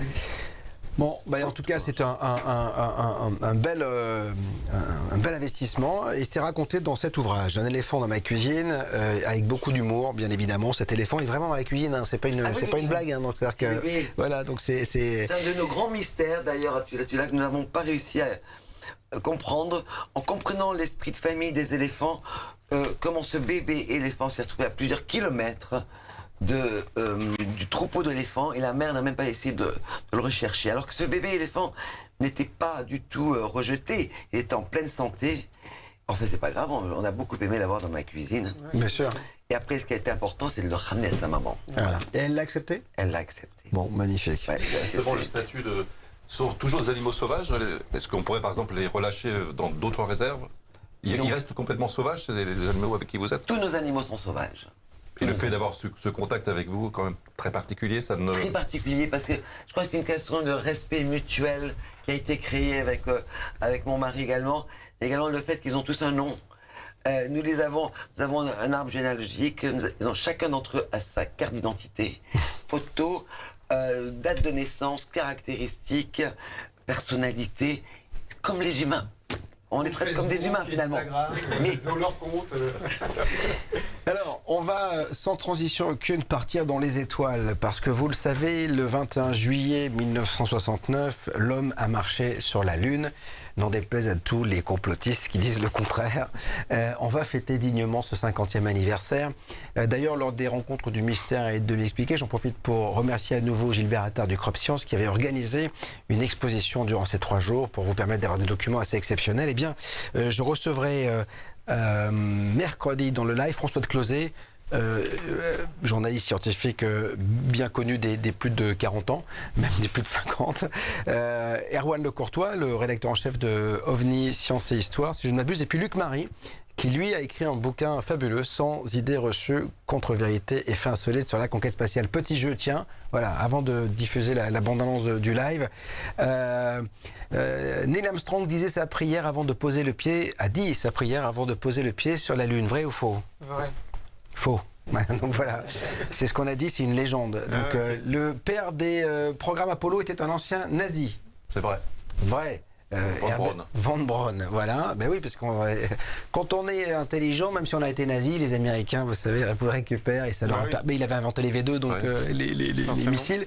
La grande muraille de Chine est visible depuis la Lune. Vrai ou faux? Faux. Faux. Ah, c'est voilà, faux. ben oui. Ah, donc, de la Lune, de la- pardon. de la ouais, c'est Lune. un peu long. La chute de météorites ont tué plus de 100 personnes en un siècle. Vrai ou faux?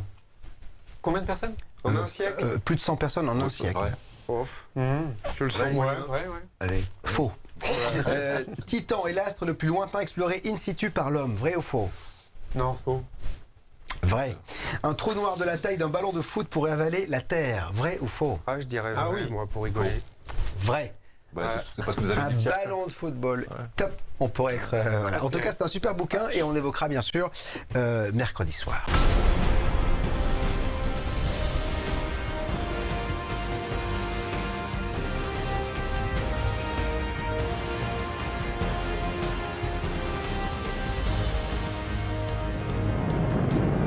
That's one small step for man,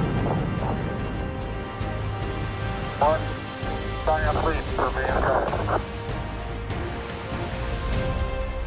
On aura à vous diffuser des images exceptionnelles de la NASA mercredi soir avec toute la préparation de ce vol, la montée des astronautes dans la capsule, l'arrivée dans l'atmosphère lunaire, le module qui se pose, et puis Neil Armstrong qui est quand même fabuleux parce que alors c'est pas la première phrase qu'il dit, hein, donc il dit ça y est, j'ai bien posé le pied, et après il dit la phrase est démentielle, c'est-à-dire que je me suis dit hier, on en parlait dans la rédaction, je me dis mais le mec il a dû réfléchir toute sa vie, c'est un petit pas pour l'homme, c'est un grand pas pour l'humanité, c'est merveilleux, on s'en souviendra, et on le voit, il est sur la marche, là, il se dit j'y vais pas. Il y a une hésitation quand même, monsieur. Il attend 15 secondes et il pose ce pied parce que c'est incroyable, quoi.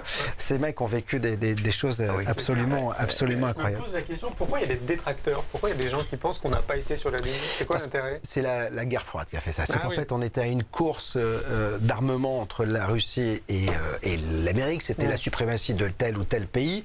Et en fait, il faut effectivement rappeler qu'il y a eu un film réalisé au cas où ça se passerait pas bien. Il y a eu un deuxième film d'un module posé et tout, au cas, parce qu'on avait quand même des liaisons compliquées. Et on voulait absolument montrer aux Russes, enfin les Américains voulaient montrer qu'ils étaient plus forts, parce que les Russes avaient été quand même les premiers à sortir dans l'espace. Surtout, ils avaient été les premiers. Voilà, ils étaient premiers satellites. Ils étaient très forts. Donc les Américains, avec Kennedy, avaient besoin de montrer. Premier engin aussi sur la Lune. Voilà, la suprématie. Et donc il y a eu un film de secours finalement, et c'est ce qui a engendré le fantasme, etc. Mais juste. Moi, vous avez regardé First Man ou pas? Vous avez pas vu le film First Man? Il faut regarder avec. C'est Ryan Gosling qui joue Neil Armstrong. Hein, donc, et c'est juste incroyable parce que c'est toute la préparation. Le personnage est torturé. Il a perdu un enfant, donc c'est vraiment un personnage un peu torturé. Alors, autre question. Restait-il à peine 20 secondes d'autonomie au module avant de se poser sur la Lune, oui ou non? Voilà. Vrai. Il restait 20 secondes d'autonomie. Si jamais il ne se posait pas dans ces 20 secondes, c'était mort, il revenait plus, c'était fini. Donc c'était juste un truc. Et là, le sang-froid quand même, le sang-froid des mecs, 20 secondes, t'imagines, tu prépares le truc. 20 secondes, c'est extra. Déjà, pour partir de notre Terre et de dire ok, je veux bien essayer d'aller sur la Lune, c'est que tu mets déjà un peu une croix sur ta vie quand même. Tu sais pas si tu vas revenir quand même, potentiellement. Tu sais pas si ça va marcher, quoi. Donc rien que pour ça, je trouve que c'est un engagement de dingue, quoi. Très courageux. Pour l'humanité en plus. Quoi. Alors on voit aussi qu'il y a le pilotage automatique, mais l'humain en dernier toujours prendre la décision. Rappelle-toi, Apollo 15, Houston, c'est 13. C'est 13. À Houston, on a un problème. S'il n'y a pas les pilotes qui ramènent le module, ça rebondit sur l'atmosphère et ça s'en va, terminé. Donc là, il faut avoir des couronnesses d'éléphants. Hein, les trucs. Il y a un autre truc que je comprends pas, c'est pourquoi on n'y retourne pas aussi souvent. Alors, c'est l'objet justement le live, c'est le retour sur la Lune. Y croyez-vous ou non? Et pourquoi? Il faudra suivre le live puisque j'ai vu François de Closet qui a quand même 85 ans et qui a accepté de venir chez nous. Il faut savoir que lui, il avait suivi pour le Journal Express qu'en 68, il a été viré à la télévision. Et à la télévision, il y avait deux présentateurs. Il y avait Jean-Pierre Chapelle qui est décédé aujourd'hui et Michel Enfrol. J'ai cherché Michel Enfrol et 3 jours après que je commençais à chercher, il est mort. Donc on n'a pas. Il faut que tu m'appelles pas. Hein. Tu m'appelles plus jamais. Hein, donc, Et donc François de Closet à l'époque a écrit son premier livre où il expliquait pourquoi on ne retournera pas sur la Lune. Et il s'est attiré des foudres. D'ailleurs, il a vendu pratiquement aucun livre. Alors que le mec avait raison parce qu'on a mis 50 ans et là on risque. Il est tellement content que je parle de ça parce que je suis resté 1 heure au téléphone avec lui. Et donc il va nous en parler, il va expliquer pourquoi les Américains ne sont pas retournés sur la Lune. Alors ça a alimenté aussi le complot. C'est-à-dire qu'on s'est dit mais pourquoi on y est allé et pourquoi on n'y retourne pas, etc. Donc les gens se sont dit mais c'est parce qu'ils n'y sont pas véritablement allés. Donc ça a alimenté la chose. Il y a des gens sur la Lune qui ne veulent pas qu'on revienne. Peut-être aussi parce que je me dis dans la conquête spatiale, je trouve que le positionnement de la Lune, il est hyper stratégique, quoi. Donc je suis étonné qu'il n'y ait pas des puissances. Alors après, il y a tout le volet extraterrestre. J'ai fait une émission pour C8 il n'y a pas longtemps avec des vidéos d'engins filmés par les oui, en fait la NASA en 2015 a laissé sortir des vidéos où on voit à l'approche de la séparation du module, il y a 3 points lumineux qui sont à côté. On voit à un moment donné sur une des vidéos, c'est James Irving, un des astronautes qui filme, et on voit quelque chose qui est en lévitation avec une ombre en dessous. Il filme ça. Il y a plein de trucs. Alors, il y a tous les ufologues qui disent oui, mais parce qu'on nous interdit d'y aller, etc. Donc, voilà. Mais on en est déjà à vouloir aller sur Mars alors qu'on n'est déjà pas retourné sur la Lune. Donc, mais oui, c'est ça que je comprends pas. Et on vous diffusera peut-être la semaine prochaine dans l'actu La Rédac et vous La bande-annonce d'un film incroyable avec Brad Pitt qui s'appelle Ad Astra. Elle est géniale et c'est encore un film sur la conquête spatiale. Parce que vous avez vu qu'on s'en était un peu désintéressé, puis là ça revient un peu, donc la conquête spatiale. Et c'est pour ça que je pense qu'on relance un peu l'intérêt par Mars. Parce que la Lune, les gens se disent, bon, on y est allé, ça a plus d'intérêt, alors que c'est pas si facile que ça. Et voilà, donc c'est toujours très intéressant de Les Chinois voir. sont très intéressés par la Lune avec des matières qui peuvent rapatrier, mais enfin ça va coûter une fortune. Quoi. Alors regardez, puisque je vous parlais de la vidéo, regardez le module. Alors ça c'est une vidéo, regardez le module, la séparation des deux modules, puisque je vous parlais en régie, ils ont eu l'idée magnifique de caler, et on va voir alors la séparation du module et du LEM, et vous allez voir, il va y avoir les points lumineux qui vont apparaître et qui vont observer. Alors je sais pas si on les a entourés dans c'est le sujet où on les a entourés. Alors attendez, est-ce que c'est ça ou pas? Voilà, regardez, ils vont arriver, hop, regardez ces points lumineux. Et ça, c'est des images NASA. Hein. Donc voilà, et c'est au moment où le LEM et le module se séparent. C'est peut-être l'aéromobile qui est pas. Regardez. Cette vidéo-là, Mais en fait, ils s'en sont pas aperçus, c'est un ufologue qui a regardé. Non, mais je pense qu'en fait, il y a plein de choses Ils ont balancé, au bout de 50 ans, les Américains te balancent. On déclassifie les dossiers, t'as le droit de les là. Et en fait, t'as toujours ceux qui sont fans d'OVNI qui vont les chercher, fouiller, et les mecs ont alors que ça, mais ce sont de vraies vidéos, c'est-à-dire qu'en fait, c'est assez incroyable. Ils auraient même identifié des structures physiques. Bon, je crois qu'on va on va en parler dans quelques instants. Donc, alors ça, moi, je suis très prudent quant à ça, parce que même si j'adore ce sujet-là, il faut y aller mollo quand même. Donc, c'est sûr, on ne peut pas l'affirmer. Voilà, on ne peut pas l'affirmer. François, justement, tu voulais nous parler d'une masse métallique dans un cratère lunaire. Donc on pourrait justement imaginer que c'est une base extraterrestre enfouie sous la surface. Et ce sont des chercheurs qui ont découvert cette masse. Et pour eux, finalement, c'est pas une base. Ce ne sont pas des extraterrestres. C'est le résultat d'un impact d'astéroïde. D'accord. Okay. Et donc, c'est au sud, au pôle sud. Ce qu'on voit à l'antenne, c'est la Lune, là, c'est ça. Voilà. C'est au pôle sud. En fait, c'est le sud Aitken, qui s'appelle. Il mesure 2500 km et 13 km de profondeur. D'accord. Et c'est dans ce cratère qu'on a trouvé cette masse métallique. Voilà. Et ce serait né, parce qu'on parle souvent de comment la Lune est apparue, c'est entre une petite planète, ça s'appelle une planétoïde, Theia, et notre Terre. Il y aurait une collision qui aurait formé la Lune. Et donc, elle n'était pas ronde comme ça au départ. Hein. Ah non. C'est à force de tourner, en fait, c'est assez... D'ailleurs, la Terre n'est pas complètement ronde, hein, parce qu'elle est ronde quand tu la vois comme ça, mais si tu la cartographies, puisqu'il y a les montagnes, il y a les machins, c'est pas voilà. Alors, il faut savoir que cette collision s'est produite il y a 4 milliards d'années. Et donc, c'est un professeur qui s'appelle Peter James, professeur en géophysique, qui a trouvé cette sorte d'île qui est quand même 5 fois plus grande que l'île de Hawaï. D'accord. Pour un peu de données. Et c'est la plus grande qui existe dans l'univers. Donc en fait, il n'y a rien d'extraterrestre mais c'est métallique. Voilà. D'accord. Et c'est un métal qu'on a identifié ou pas? Voilà, on ne sait pas. Ça reste un mystère. Okay. Dites-moi, en Afrique, là-bas, vous devez avoir des ciels incroyables le soir. Magnifique, extraordinaire. Quand vous lumière, parce qu'on n'a pas trop de lumière. Mais c'est ça, il n'y a pas de pollution lumineuse, quoi, c'est ça. Puis on a très peu ouais, c'est ça, il n'y a pas de pollution lumineuse. Donc vous regardez cela, c'est un grand moment, j'imagine. C'est un grand moment, parce que j'ai des rangers qui connaissent bien les étoiles, donc ils vous expliquent exactement c'est magique. Ça, c'est...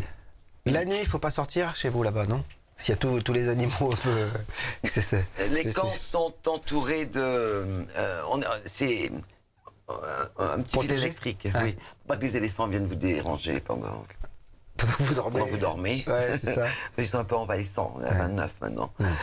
Et non, on a des gardes armés. Donc il n'y a pas de danger. Et les serpents, tout ça, machin, vous êtes à l'aise avec ça? Parce que moi, je ne suis pas très à l'aise avec ça. Vous savez, les serpents, il n'y en a que 10% déjà qui sont mortels. Venimeux? Mortels, venimeux. Et puis les serpents, ils ne se mettent pas sur votre chemin. Vous savez, c'est pour ça que les femmes zoulous, il suffit de marcher et créer un peu fort, créer des vibrations. Voilà. Et c'est pour ça que les femmes zoulous portaient ces espèces de petits bracelets aux pieds, à la cheville, avec des clochettes, des cocons, avec des petits cailloux dedans. Donc quand elles marchaient, ça faisait des vibrations, comme ça les serpents, ils partent. Finalement, ils ne cherchent pas à vous attaquer, les serpents. C'est toujours pareil, s'ils sont en situation de danger. Bien sûr, ils vous attaquent s'ils sont agressés. Voilà, s'ils sont agressés. Des crocos, vous en avez? Oui. Ah, aussi. On l'appelait Gucci. Mais on a Gucci le croco. Ça, tiens, tu l'auras dans le cul, Gucci. Tu l'auras pas celui-ci. Celui-là, voilà. Celui-là, il est dans la réserve, il bougera pas. Il sera pas en sac à main. Donc voilà. Gucci, on a Lacoste. Mais C'est drôle. Et nos hippopotames, c'est Roméo et Juliette.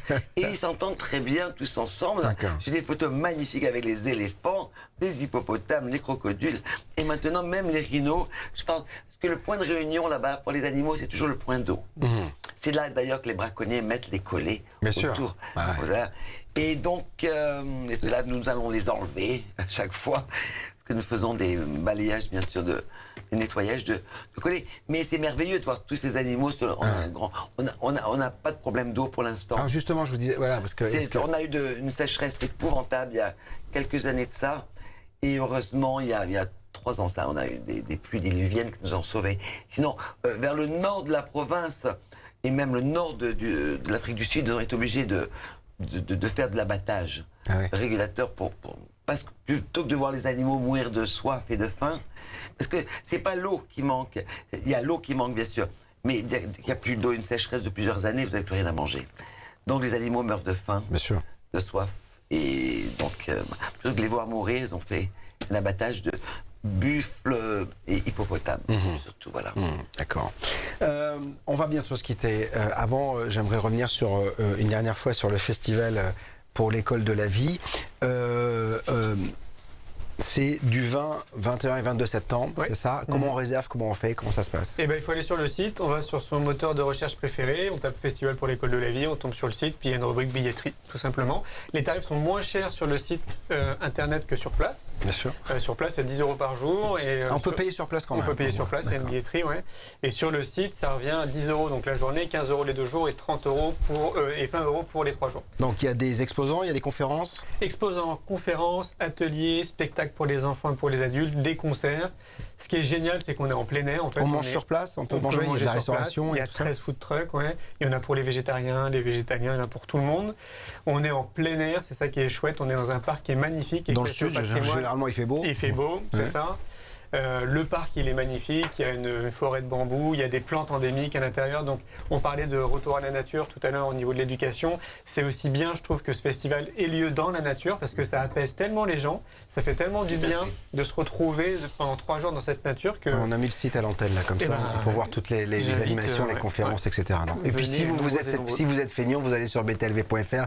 Il y a bien sûr le lien qui vous renvoie sur ton site à toi. Donc, merci 1000 fois, Julien, d'être venu. Et puis il y a cet ouvrage également. Ça, on se le procure aussi sur le site ou ça? Alors ça, il faut aller sur le site éducationalternative.fr. D'accord. Et vous allez retrouver les 2 films, donc l'école de la vie et c'est quoi le bonheur pour vous. D'accord, magnifique. Donc voilà. Et puis je rappelle cet ouvrage, Un éléphant dans ma cuisine, celui de Françoise qui est venue ici, Françoise Malby-Anthony. Merci. Il y a également un site internet. Pour ça, c'est très simple. C'est unéléphantsdansmacuisine.com. Oh bon, il n'y a rien de plus facile. Hein, voilà. Un éléphant en français, en plus, en français. D'accord. En anglais, en allemand. Mais en bon. J'ai vu que cette réserve avait pas mal de sujets quand même.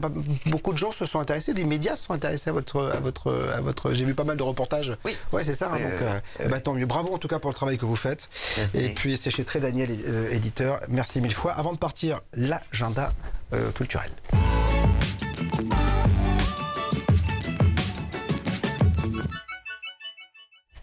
Neale Donald Walsch, vous le savez, l'homme qui a écrit Conversation avec Dieu, que j'ai eu le plaisir de recevoir il y a 3 semaines, un mois sur BTLV, sera au Grand Rex le 20 juin. On est partenaire, bien sûr, de cette conférence, c'est exceptionnel.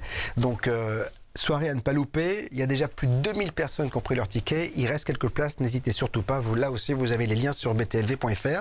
Anne Tufigo, dans un registre différent, décryptage date de naissance, c'est un atelier privé qu'elle vous propose. C'est le 20 juin, le même soir également. Vous avez le lien qui sera posté avec ce podcast ou ce replay. Le Dragon Fest, on est également partenaire de ce festival magnifique. C'est à Mort de Bretagne, hippodrome, Mort de Bretagne. Et là, on va parler, bien sûr, encore une fois, fois de marchés thérapeutiques, des artisans dans tous les sens, il y a des conférences, il y a des animations, il y a des concerts avec des musiciens absolument incroyables.